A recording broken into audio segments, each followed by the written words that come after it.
जब आप BDS graduate हो जाते हो, कॉलेज से पास आउट हो जाते हो, तो आपके पास बहुत सारे ऑप्शंस होते हैं और बहुत सारे ऑप्शंस नहीं होते। फर्स्ट ऑफ ऑल आपको क्लियर होना है अपने माइंड में कि आपको करना क्या है। You have to be a clinician और a non clinician, you have to pursue dentistry और नॉट। सो ये क्लियर होना चाहिए। जिन लोगों को डेंटिस्ट्री परस्यू करनी होती है, क्लिनिकल वर्क करना होता है, उन्हें क्लियर होता है from the very beginning, because they have some love for a particular subject or a particular clinical work like prostho or oral surgery or conservative endodontics. So if you are quite clear कि you want to pursue clinical dentistry, then that's a very good sign that there is some sort of clarity. But अगर आपको लगता है कि आपको नहीं करना है, you should don't waste your time in the clinical field. Just go for non-clinical field. There are many options available, and the one which is very common these days is pharmacovigilance. Yeah, you become a pharmacovigilance scientist in a pharmacovigilance company, and there is a good package. And if you stay there, you can be uh, uh, a good earner, I would say. So आज हम बात करेंगे कि अगर आप college से pass out हो चुके हैं और आपको बहुत ज़्यादा स्किल्स नहीं आते हैं, वैसे अगर आप कॉलेज से निकलते हो तो आपको ज़्यादा स्किल्स तो नहीं आते, बहुत बेसिक स्किल्स आते हैं। And if you want to practice in a private practice, you want to do private practice, उसके लिए आपको बहुत ज़्यादा अच्छे से कुछ स्किल्स आने चाहिए, एटलीस्ट द बेसिक वंस। लेकिन जब हम कॉलेज से निकलते हैं, बहुत ही कम लोग ऐसे होते हैं जिनको बहुत अच्छे स्किल्स आते हैं।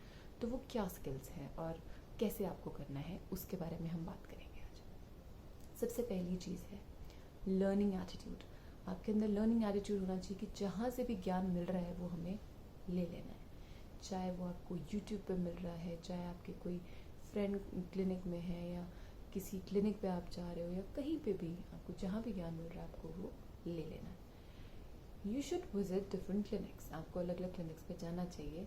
एंड बहुत जगह पर वैकेंसीज होती हैं, they need associate dentist, and initially you should be very clear in your mind that you won't get paid.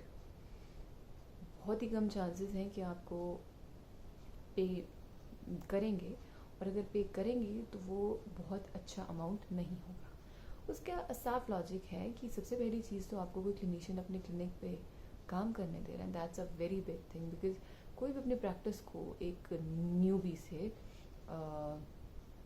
ख़राब नहीं करवाना चाहता। एक अच्छा प्रैक्टिस बना होता है तो हम इतने ज़्यादा एक्सपीरियंस नहीं होते हैं, तो दैट्स टोटली ओके।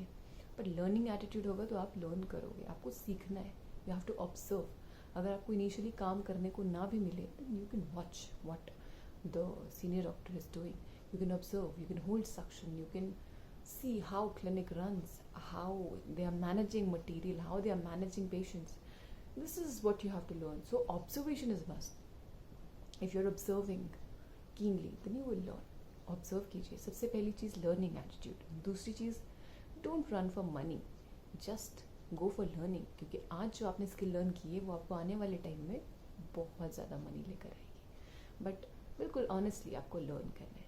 तीसरी चीज़, जहाँ से भी आपको ज्ञान मिले आप लो, कंसल्टेंट्स आते हैं क्लिनिक में, उनसे सीखिए, और जो असिस्टेंट हैं वहाँ पे उनसे सीखिए। मटेरियल को यूज़ कैसे करना है, कैसे मटेरियल मंगवाना है, कैसी आपके गैजेट्स ख़राब होते हैं, चेयर में कुछ प्रॉब्लम आती है वो कैसे करना है।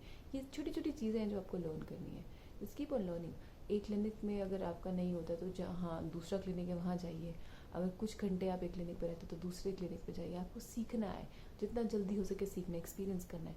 और सिर्फ देख के नहीं, आपको उसके बारे में पढ़ना भी है। For example, if you are watching root canal treatment, like rotary root canal treatment, तो आप उसके बारे में पढ़ लीजिए, तो आपको ज़्यादा अच्छे से समझ आएगा। Just be a great observer. If you are a great observer you will learn things. So in this way you can learn different things. और हम नेक्स्ट वीडियो में बात करेंगे कि क्या क्या वो बेसिक स्किल्स हैं जो आपको चाहिए बिफोर स्टार्टिंग अ क्लिनिक, क्योंकि ये सवाल भी बहुत लोगों के मन में होता है कि हम कितनी नॉलेज और कितना एक्सपीरियंस हमें होना चाहिए क्लिनिक स्टार्ट करने से पहले। तो इसके बारे में हम डिटेल में बात करेंगे अगले वीडियो में। आई होप ये वीडियो आपको थोड़ा सा हेल्प किया हो। Thank you so much for watching.